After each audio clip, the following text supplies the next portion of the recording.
here, and I'm bringing you another cooking video. Today we are going to be making cheesy meatloaf muffins and garlic mashed potatoes. To top it all off, we're going to have strawberry crunch cake with a cheesecake center. Alright, so stay tuned.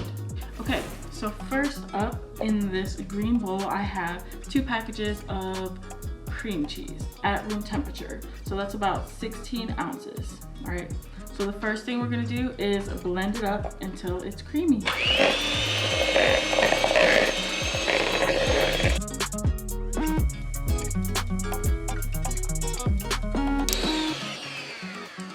Okay, and then just keep in mind I left this out for maybe about 2 to 3 hours. That way it's at room temperature. It makes it so much easier to blend. Next up, we're going to add 2/3 of a cup of sugar into our cream cheese and then blend that up next.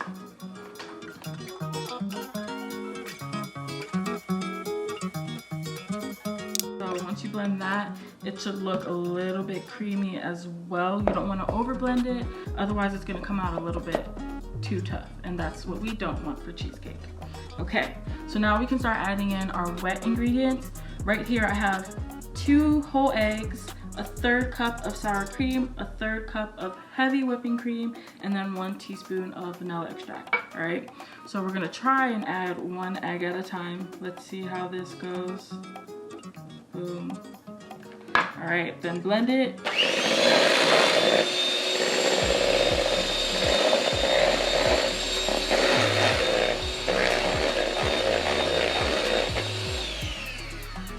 Just until it's blended enough, then we're going to add in our next egg.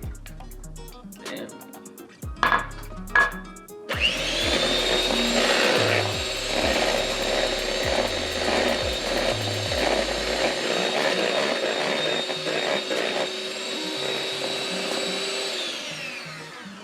Alright, so what I'm going to do is grab a spoon and scrape down the sides. That way we can get everything.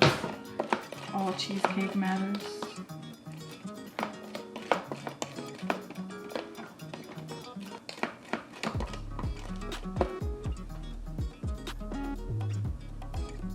There we go.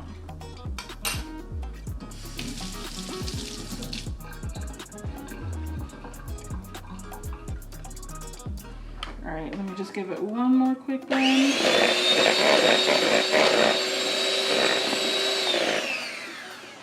And now we can go ahead and add our 1/3 cup of sour cream.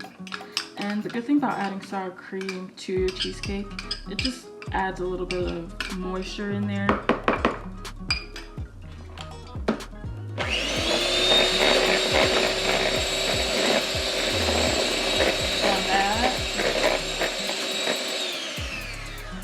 Just until combined, then we will add in our 1/3 cup of heavy whipping cream.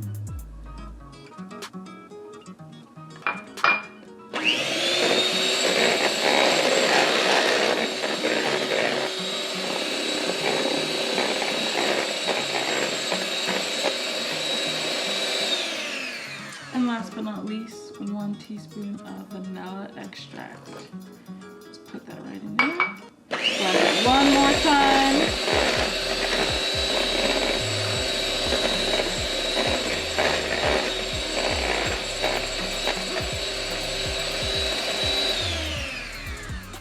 Alright, and now our cheesecake mixture is done. Keep in mind, this is what's going to go in the middle of our strawberry crunch cake. Okay guys, so what I did next was I set my oven to 325 degrees Fahrenheit, and then I also put a pan with some hot water in there. This is going to create a hot water bath, which once we put our cheesecake in there, it's going to create steam. That way the top of the cheesecake, as it cooks, it'll prevent it from having that cracked look, okay? So I prepared a spring foam pan and put a liner in it, also sprayed some ham in there as well. And then on the edges, I just put some foil. That way if there is any leakage, the foil will catch that. All right, now we're just gonna pour our cheesecake mixture in there.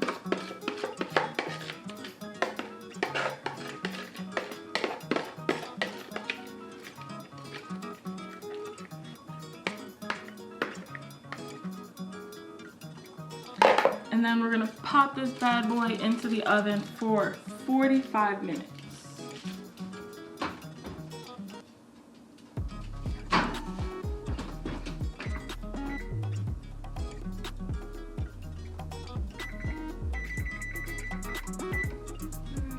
Okay, so once you take out your cheesecake, you wanna make sure it's set to touch and not too jiggly.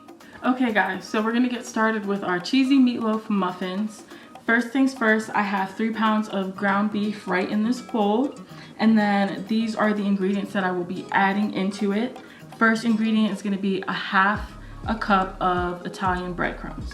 So you're just gonna sprinkle that in there. And then I have 1 finely chopped green pepper and then 1 finely chopped white onion. You're just gonna dump that in there as well. Get all of your ingredients. Don't be afraid to get your hands dirty. Good. And then we have 4 tablespoons of Worcestershire sauce. Pour that in there. Okay, and then next we're gonna add about 1.5 packets of meatloaf seasoning. That should be about 1/2 cup. Sprinkle that in there. We have 1 egg lightly beaten.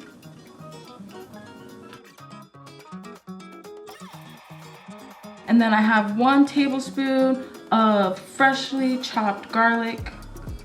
Get it all in there. We're gonna add about 8 ounces of tomato sauce. Give it some moisture. And then next, 1 teaspoon of steakhouse seasoning. Sprinkle some of that in there. Then we're also gonna add about 1 teaspoon of pepper.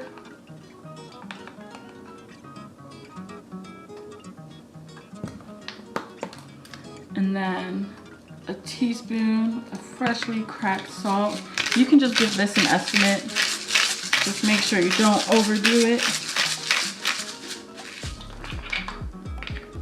A couple clicks should be enough. And then this cheese right here is gonna be for when we actually form our meatloaf balls. So now you just mix everything up.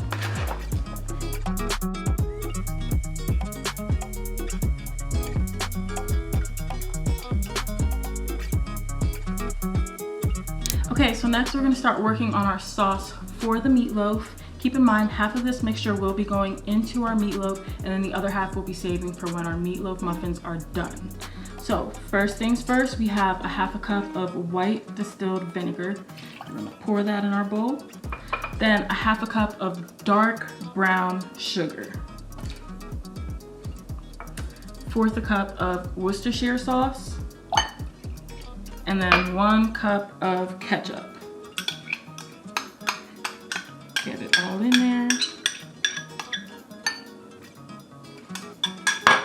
Then we're gonna take our little whisk and start whisking it together. Try to do it slow to begin with, that way you don't splash it all over you.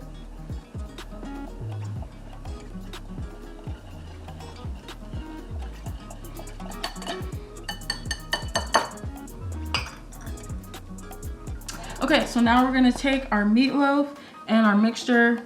You can eyeball it, honestly, I eyeball it. Just pour about half of it in there.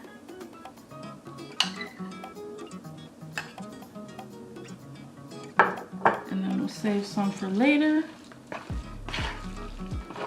Mix it all in. And this is gonna help our meatloaf stay moist as well. So that's why we have these sauces in here, because nobody likes dry meatloaf.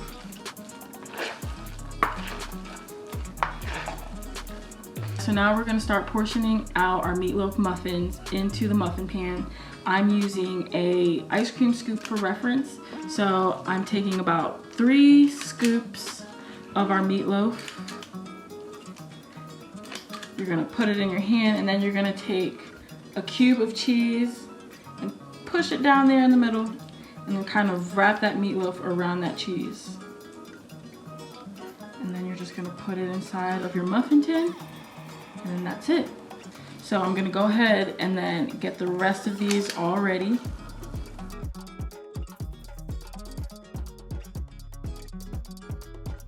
Okay guys, so next we're gonna get started on our strawberry cake for our strawberry crunch cake. What I did was I went to the store and I just bought 2 boxes of regular strawberry cake, and I'm following the instructions on the back. But I'm doubling up the recipe since I bought 2 packages. So instead of 1 cup, you're gonna add 2 cups of water into your cake mix. And then we have 1 cup of oil. And then we have 6 eggs. So we're just gonna pour it in there and then use our blender, mix it all up.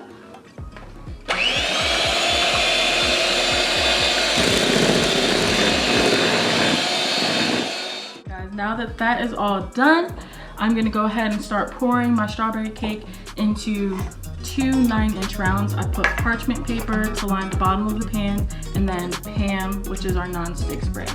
So we're gonna go ahead and start pouring. I'm gonna grab a spoon to help me out. And you wanna fill it up about halfway.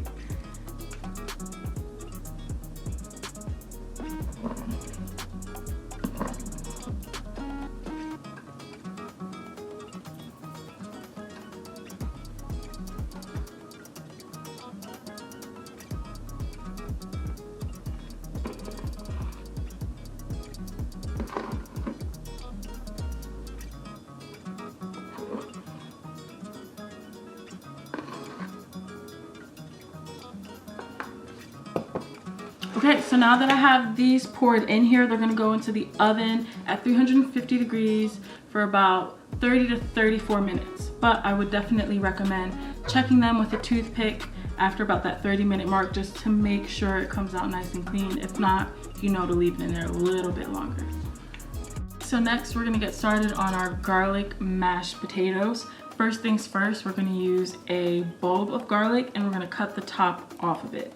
So the goal with this is to pop it in the oven so that it can caramelize. What I do is kind of spread it out just a little bit.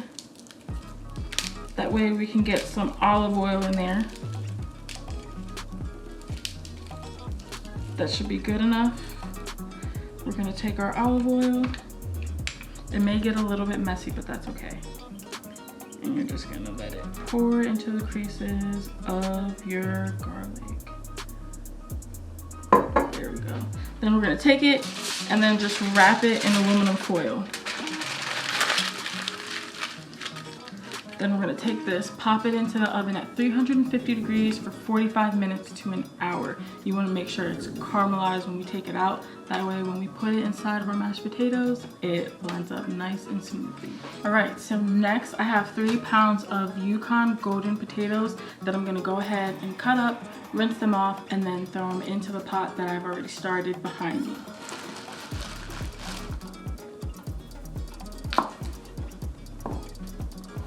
So all I'm doing is just cutting them up into nice sized pieces. That way when they cook inside of the pot, they cook evenly. And yes, we will be using all of these potatoes. And then once I'm done cutting these potatoes, I'm gonna go ahead and start shredding my block of cheese because everything's better with cheese in it. It is extra sharp cheddar. This is gonna be going into my mashed potatoes. So once I get this shredded, I'm just gonna set it aside until it's time to add it into my mashed potatoes. Now that our garlic bulb is out of the oven and I put it into this pot, we can go ahead and start putting together our mashed potatoes. So what I'm gonna go ahead and do is take our 3 pounds of mashed potatoes and just put it right in that pot. We're gonna mix in the butter, which I put in about 2 heaping tablespoons of butter. Then I have about a 1/2 cup of half and half, but you can sub and use milk if you would like. Then we're gonna throw in about 1.5 cups of our cheddar cheese. You can eyeball this if you want. You can put less cheese if you want. If you want more cheese, you can put more cheese. And then I have a 1/2 cup of cream cheese. Now, I personally like cream cheese in my mashed potatoes. It makes it a little bit more creamier to me, and I love the taste. Then we're just gonna blend it.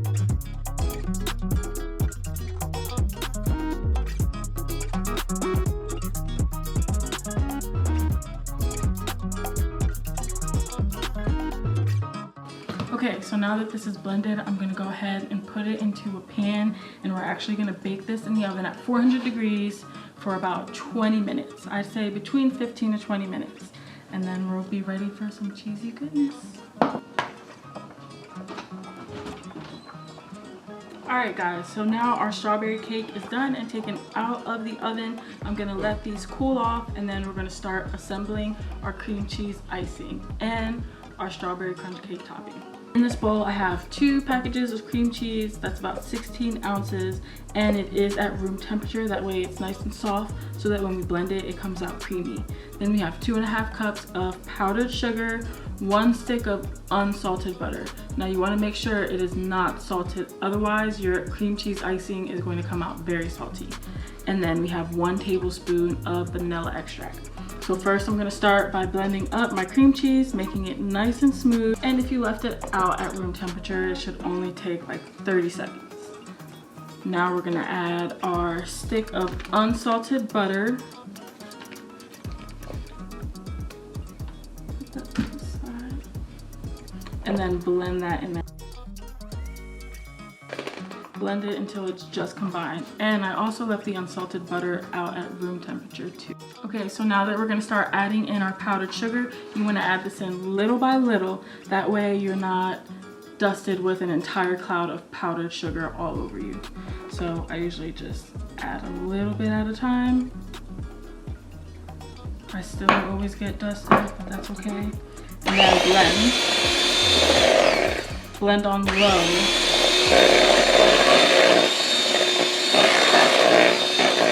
Alright, and the last thing we're gonna add in is our tablespoon of vanilla extract. Pour that right in there.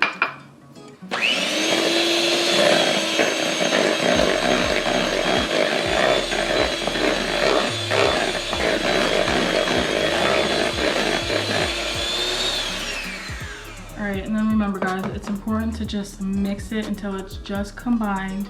Otherwise, it'll get tough as well. So don't overmix it. Okay, so the next thing I'm gonna do is go ahead and start pulsing our Oreo cookies. This is gonna be for our crust. And what I'm gonna do is add in some Jell-O mix, and you'll see how that works when I'm done with this.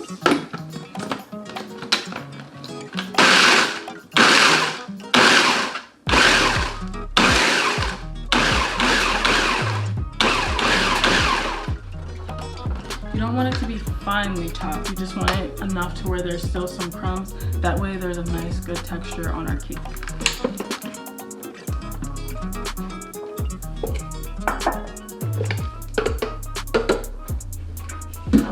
So I'm gonna take it, pour it into this bowl. Make sure you get everything.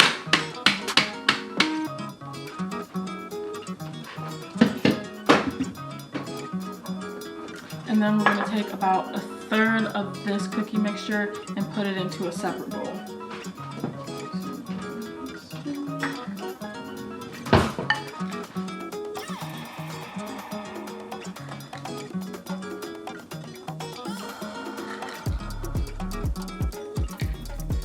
Alright. Now, I already went ahead and melted about 1.5 tablespoons of butter. So this is gonna go into our mixture that has the most of our cookie crumbs. I'd say just drizzle a little bit at a time. And then we have 3 tablespoons of strawberry gelatin. So this is the dried mixture. You don't have to do anything to it. It's just gonna go in just like this. That way it can give our crumbs a little bit of that strawberry flavor that we're looking for. Then mix it with a spoon.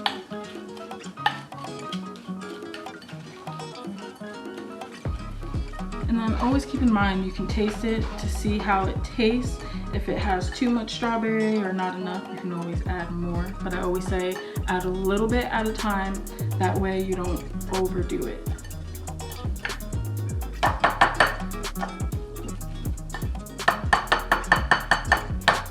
All right, so now that we have our crumb mixture done and our cream cheese icing, we're gonna go ahead and start assembling our cake. I lined a regular plate with some foil. We're gonna take one of our cakes and put it to layer on the bottom. And then we're gonna take our cream cheese icing and spread it around the middle. This coat of icing is just gonna be a crumb coat. Once we do the crumb coat, we're gonna slip it into the refrigerator. That way it can get hard. And then we'll put the rest of our cream cheese icing on the cake. So the purpose of the crumb coat is exactly how it sounds, just to catch those crumbs. So that way when you're icing the rest of your cake, you don't have a whole bunch of crumbs throughout your icing. All right, now the tricky part. Getting our cheesecake center onto our middle layer cake.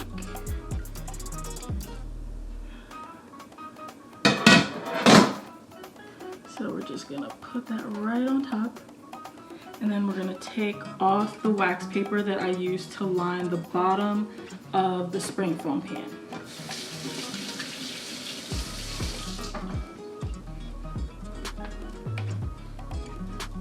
We're gonna put some of the icing on this as well.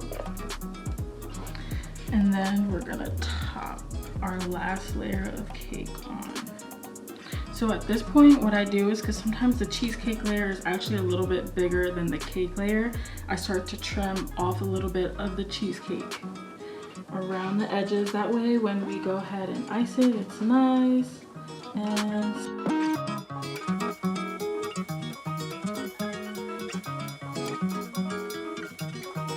all right, now we can finish putting the crumb coat on the rest of our cake.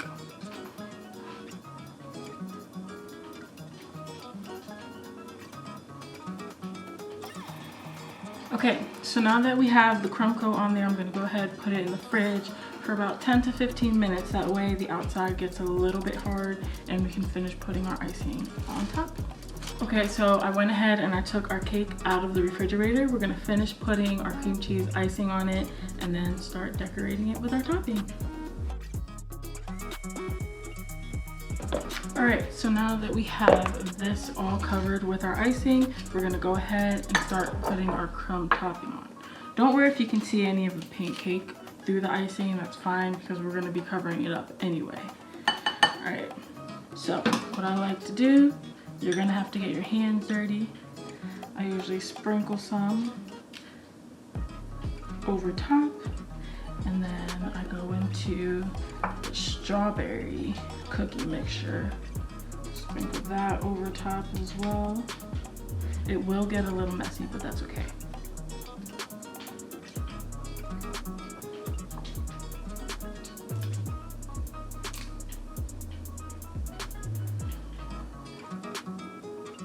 Then we have to start putting crumbs on the side.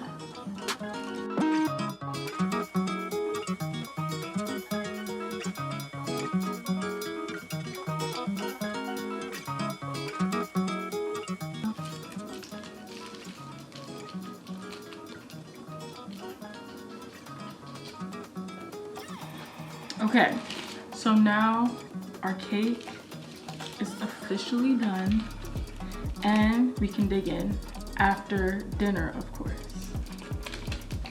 All right, so now that our dinner is finished, the mashed potatoes are out of the oven, the meatloaf is completed. What I did do that you didn't see was I put the meatloaf back into the oven for about 5 minutes after I had put the extra sauce that we have set aside. So I put the sauce on all of the meatloaf muffins and then put it back in the oven for about 5 minutes. And then with our garlic mashed potatoes, I added a little bit of cheese on top. It is completely optional, but I absolutely love cheese, so I decided to add that in there. And this is the finished product. Let's cut it and see what it looks like.